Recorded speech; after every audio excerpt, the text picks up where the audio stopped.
Hey, what's up guys? It's ElasticSpyder here, and in today's video we're going to be looking at something a little bit different. If you can't tell by the scenery you're seeing now, we are playing an aircraft carrier, and this aircraft carrier will be the Tier 9 American CV, the Essex. So if you want to watch more about some great CV gameplay, be sure to stay tuned and watch all these little planes fly into the distance. Alright, boys and girls, we are back now in the replay. And because at the time of this recording, I decided that, well, if I'm going to make a good CV video, I have to have the actual live recording. And as many of you know who do play carriers and do look at replays, well, sometimes that is just not the case. You can't exactly depict your perfect, where you're clicking, how you're maneuvering your torpedo planes and that sort of thing. So I kind of want to get that into the mix, because I do think that is one of the most important parts about playing carriers, at least at this current state. And I know that, sooner or later, either 2019, 2020, 21, one of these years, Wargaming will finally fix the carriers. But for this video, I do want to make it be a good one, and I hope that if you are still kind of grinding up the lines, that you get a good understanding of what I'm doing and how I'm doing it and why I'm doing it. And I think having the replay itself doesn't quite show that, because it doesn't show, like I said, some of the small details, like why I'm clicking my planes here, why I'm clicking my planes there, that sort of thing. So with that being said, my captain, well, it's a pretty standard captain. You've got, maybe I should probably look this up. Good job, Spider, not getting all his stuff ready, but I do have it here. I would go with aircraft servicing expert, then torpedo acceleration / expert. You're kind of up to you. Then it's kind of your choice, but I typically go with superintendent. Not superintendent. Torpedo armament expertise. Get those torp planes out a little bit faster. Then obviously air supremacy, concealment, and then it's kind of up for grabs for you, depending on what you kind of want to go with. This isn't a full captain, so I just picked expert rear gunner and torpedo acceleration, kind of mix it up a little bit. For my modules, it's a little bit different, but I think for the most part, this is a pretty standard module layout. Yeah, it's pretty standard module layout. Obviously, I'm going to be using AP bombs, and I'll get that into that in a second. But air groups modification, then that one doesn't really matter. I just do damage control. I believe I have air groups modification, the one that allows your planes to get more HP or ammo and that sort of thing. Then damage control, concealment, and then finally the attack HP to aircraft. So with that being said, that's kind of what I'm running here. And I am in a division, by the way. I can't show it here because, like I said, this was a pre-recorded video. But I'm playing with Puddin, and he's in his full AA spec Missouri. And then also Big Bongs, who is playing in the Jean Bart. So I managed to shoot down quite a bit of planes, and tactically have put Puddin, and wow, this call sick. I've managed to get Puddin into a good position where I can bait the fighters into the his AA and really do some damage. And that's kind of why I've already almost won the fighter battle. I've taken out a couple of his squads, and, well, my squad, they're looking pretty good. So that being said, I'm going to take my AP bombs, and this is one of the reasons why you use AP bombs. And now here, I'm a little bit rusty, so I'm going to go with a more safe drop. Ended up not being too hot. Still 3 citadels and 7 penetrations. Take that guy down to near half HP. Obviously, I probably should have done manual drop there, but like I said, I'm a little bit rusty. I don't play carriers all that much, but taking off a quarter of the, nearly a half of the HP of that ship, now it's back up to basically a third.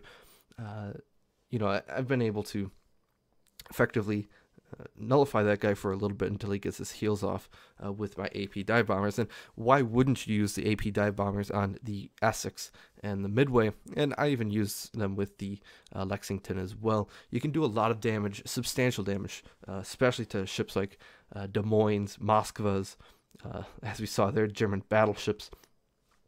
And really, and sometimes you can get some nice salvos on things like that Jean Bart, which we'll see in a little bit here, as well as something like the Nagato.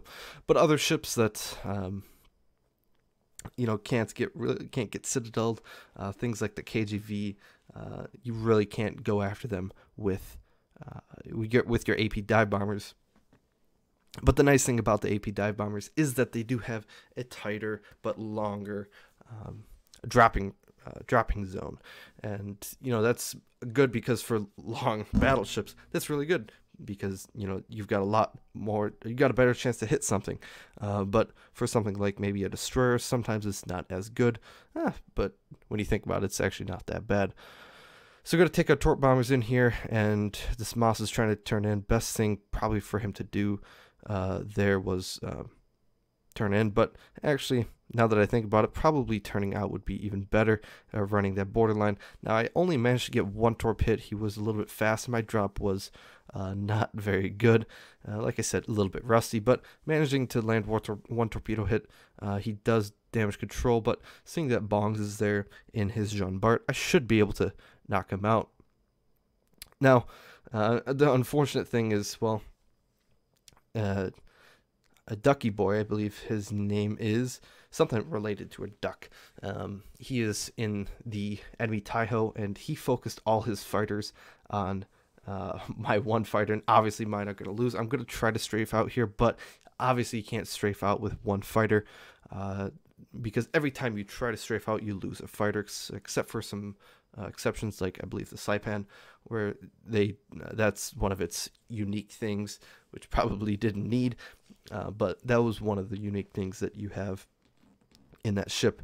But so I couldn't strafe out there. That would have been ideal. I could have taken out a few of the enemy torpedo bombers, but we're going to try Jean Bart, manual dropping, and 13,500. That's a pretty nice salvo. Like you can see there, 6 pens, 1 overpen. I'm trying to get the perfect drop on him here. This one isn't too bad, 9,000, so effectively about 24,000. And, well, the Jean Bart, he's got a decent amount of AA, but clearly not enough for my tier 9 fighters. I guess he didn't have the support of the Atlanta. Atlanta must have been just slightly out of his range. But yeah, and then one of the other nice things about the AP bombs is the amount of scatter that they get from defensive fire is nullified. Here I'm looking, if you just do an auto drop, you've got a 1.0 coefficient, which, I mean, so you're basically just, we'll take that as the base case. So you got a nice even drop. That's when you get your dispersions, which aren't terrible.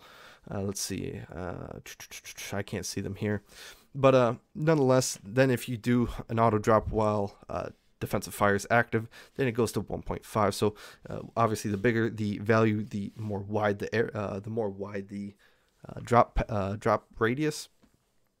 But again, since I said they are AP bombs, it's more of like an ellipse rather than a circle. If you have a circle and you get a bigger radius, it goes like this. If you got an ellipse and you have a bigger radius, it just widens a little bit, not nearly as bad. But if you do manage to do a manual drop, you go down to 0.6, so very skinny. So that's perfect for ships like the Des Moines and Moscow, who love sitting next to islands and kind of just like that static gameplay. You can come in and just drop on them. But if you do decide to use a manual drop with defensive fire active, then, well, you go back to that 1.5 bomb dispersion coefficient. So here, unfortunately, Bongs does go down to one of their destroyers. I'm trying to find the enemy Cossack, but unfortunately, I'm not able to find him, and I can't really do much against these three. We've got 2 tier 9 battleships and a tier 7, and, I don't really feel like losing all my planes here, especially my torpedo bombers. My dive bombers I'm not terribly worried about because they are tier 9 fighters, or tier 9 HP pools, but still, nonetheless, it's not something I want to do. But I'm definitely going to try and get some damage off, and as you can see, I probably could have done that a little bit better. If you really want to get maximum damage, you really should be putting your dive bombers right on top of each other. That way they're dropping at the exact same time or as close as possible. And there is Ducky Shot, who is in the Bias clan. So, but for the most part, that's kind of what you want to do. It's either all together or 1 by 1. And obviously, if you go in all together, you have a better chance of getting a dev strike or just in general a bigger hit, because you do have you're taking all your dive bombers in and striking at once. You don't lose as many planes. Nonetheless, though, I decided to do that. And again, I know at this time the replay, Puddin was harping on me to go after one of these battleships, and knowing that my torpedo bombers aren't that hot. Let's see, where are they? There they are. So they have an aiming distance. So they can go out to 2.4 kilometers after you drop them, which isn't terrible, but they don't have that good of an alpha strike. Now, you do have quite a bit of them. It looks like 6. Can I count? 1, 2, 3. Yeah, I think 6 torpedo bombers in one squadron, which is a lot of torpedoes when you think about it. But at the same time, they are only tier 8. Which means their HP pool isn't that good at 1710 HP. Now, obviously, if that's base, if you've got any modifiers that will increase that just a little bit, we can see here there's a nice drop on those torpedoes, and we managed to get only 3. Probably could have landed a few more had we dropped just a tiny bit farther away, maybe killing that KGV outright. But sooner or later, he will pay the price. Now, at this point, it's not looking too good. We're 200 points down, and, well, we're also 2 caps down. It's soon to be 3 caps. So it is not looking good. And then we get spotted, which is actually probably one of the worst case scenarios for this ship. Now, I mean, as you can see, I'm trying to angle as best as I can, but obviously I can't angle against everything. But we do manage to get the KGV down and manage to kill him. Now we have to angle back, because you can see that the Essex just isn't that heavily armored. Now, if you're in a midway, you might have bounced quite a few of those, because the midway, you are pretty good at bouncing a lot of shells, and just your armor is so much better. But obviously in a carrier, you do not want to be testing your armor at all. Now here I'm going to bomb my DCP, because I do not want to get spotted for the life of me. Now, if Ducky Shot really wanted to mess with me, he should be spotting me right now with one of his fighters or something. Because if he is doing that, then, well, my damage control is down, and one of these guys, yes, that fighter right there, he should have been spotting with that fighter instead of just playing it safe and trying to protect his Jean Bart buddy. But nonetheless, I'm going to go in. This is always a battle that I'm going to win, or at least hopefully come out even. A battleship without defensive fire against a carrier versus an Essex, this should be a win-win situation. And only 5 penetrating hits. Like I said, the Jean Bart, it seems like it's decently resilient to those AP dive bombers. Now, had you had that HE dive bombers, you could have been a lot better off. Let's see. It doesn't say the. Of course, it doesn't say the HE pen of those tier 8. They are tier 8 planes, HE bombers, if you decide to use those. Now, I do think, I mean, the HE bombs are still very, very good. They are very effective at basically just annihilating people, and that is something that a lot of people like for, and you can kind of put them in tandem with your torpedo bombers and get some nice drops off, and, you know, let's say basically guarantee flooding almost. If on a battleship you come in with your dive bombers, your HE dive bombers, and just obliterate them, get a couple fires, force them to use their DCP if they so choose to do so, and then you come in with your torpedo bombers and, you know, pray to God, I guess, and get that get those, I guess, floodings, right? So we finish off the KGV with our torp bombers, and then the Jean Bart with our AP bombers. Probably didn't need to do that, but any little bit helps, right? So I see that one Cossack is on nearly 300 HP, so that's going to be the first thing I'm going to do, because with only 5 minutes left, I'm going to have to start to prioritize what I'm killing. And the easiest way for anything to get killed is by me right now. So this game, at this point, we're down by 230 points. And we're even on caps, but they do have the advantage. They are getting very, very close to capping out, and with 2 caps, they will come very, very quickly. So one thing that I have to, in my mind, I'm thinking right now, I have to keep this Taiho spotted. I know he's going to be reversing, but our KGV has to, be able to spot him, or he has to be able to shoot him. So I have to keep him spotted. Now that's one thing, and the other thing is, the second thing is I have to kill a Cossack. I have to kill the Cossack. I don't think that I'll be able to kill the Cossack with torpedo bombers. I might be able to, but I'm going to try with my AP dive bombers, because even with just 1 overpen, I just need 1 bomb hit. That will be enough to take him out. Now, oddly enough, I actually talked to Ducky Shot after this battle, and he said that he tried to bait my fighters into to his defensive fire. So with that being said, I basically it wasn't intentional, but I can see where he was coming from. But I didn't know this at the time, up until in about a minute and a half here, when I decide to strike him. And luckily enough, I do end up spotting that Cossack. It was just a matter of time.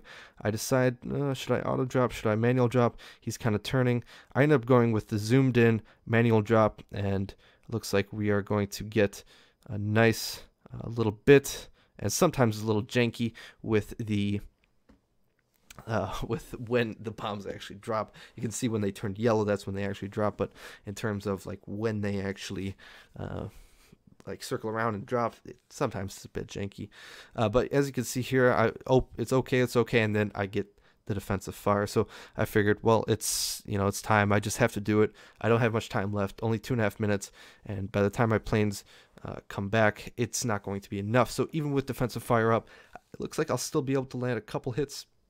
One flooding, I do manage to get a high caliber, but I need to get my planes up in the air and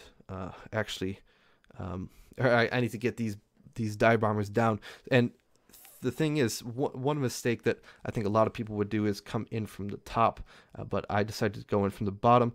The main reason is forcing him to move forward, because if he can still keep reversing, but I'll get a nice drop off. And right here I noticed that he doesn't have defensive fire up, and I'm like, huh, interesting. And I do get 5 nice penetrations.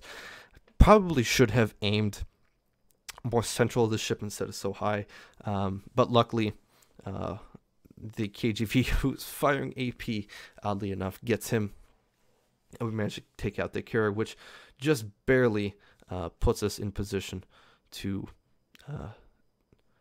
be at least within contention. Now, see, one thing is, maybe if I had HE dive bombers, since I did get a flooding, he damage controlled. Had I waited that 30 seconds or whatever it is for his damage control to expire, then I could have guaranteed the kill.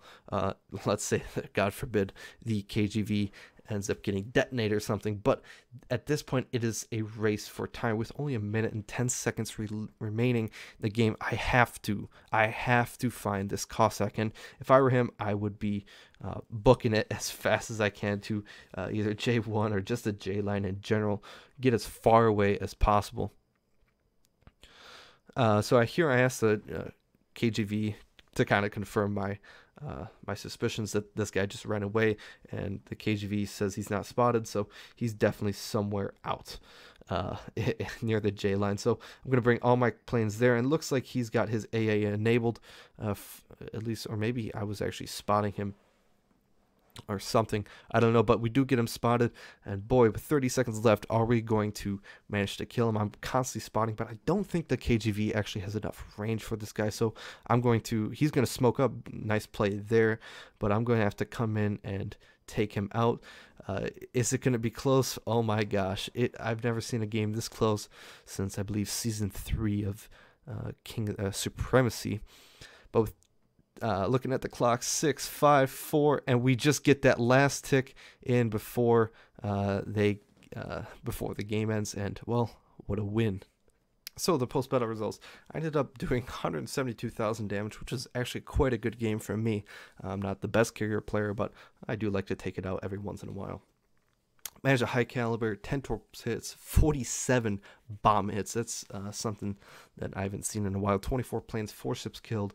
Like I said, a high caliber, 3 citadels, as well as a few ships spotted and base defense.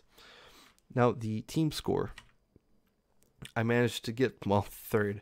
I thought I would be a little bit higher, but I guess the tier 7, the 2 tier 7s on our team really did some work. Even the 3rd tier 7, the Belfast did some work as well. But I thought I would be a little bit higher up considering my damage, planes shot down, ships killed. I thought I'd be 1st for sure and 2k base XP. But that kind of just goes to show that carriers really are, they really get shafted in the economy department. But I mean, I guess that's the least of your problems. Nonetheless, here's my damage distribution. Not too much damage from floodings, but most of the damage was from my bombs/torpedoes. And well, a 20-minute game coming down to the wire. It's always a lot of fun to see those games, and just waiting on the clock, waiting on the ticks. That's one of the main reasons why I love World of Warships, is for those exciting and intense moments in the game. And then here's my credits layout and whatnot. Obviously, I've got the midway now, but I don't quite have the money yet for it. But I hope you guys did enjoy this video. I know carriers will be coming, or the rework will be coming soon. And as of today, British carriers have been released. Hopefully we will get a more detailed video on that soon for you guys if you are still wondering about them. Obviously, I'm kind of interested, but I really hope they do the rework first before they add anything new. Because the game desperately needs a new reworked carrier system, because at this point an average player like me was able to get the kills when needed, and there was little that the enemy team could do about it. But like I said, I hope you enjoy your day, and again, if you like this video, like it, comment, subscribe, share, whatever. Do your thing. Anyways, have a nice day, guys.